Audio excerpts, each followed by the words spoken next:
V derbiju 7. kroga prve slovenske nogometne lige sta se na celjski areni Petrol pomerili vodilni ekipi prve lige, ki sta bili doslej nepremagani. V prve pol ure igre smo spremljali enakovreden boj.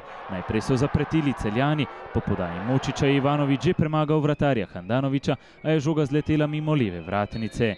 Na drugi strani je v 27. minuti srečanja Rajko Rep poizkušal iz prostega strela, a ni uspel premagati vratarja Kotnika.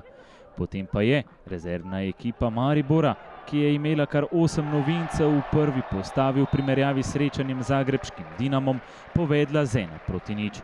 Po krasni podaji Dejana Mezge je Alen Ploj matiral nemočnega Kotnika in Štajerce povedal vodstvo z 1:0.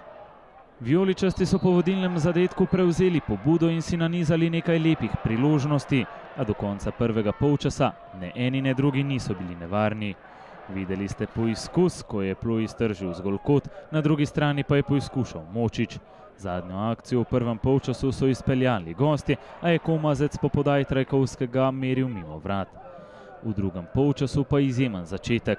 Najprej 100-odstotna priložnost Srba Komazeca, ki je že matiral vratarja Kotnika, je po njegovem lobu žoga odšla mimo vrat. Na drugi strani je edino resnejšo priložnost za Celjane v drugem polčasu zabeležil David Čeruga, potem pa smo spremljali kar nekaj nevarnih mariborskih priložnosti. Po podaji Skota je najprej poizkušal Rajčevića, meril preko vrat. 3 minute kasneje se v odlični akciji in priložnosti še enkrat znašel Komazec, a je po podaji Trajkovskega Kotnik žogo uspel odbiti v kot.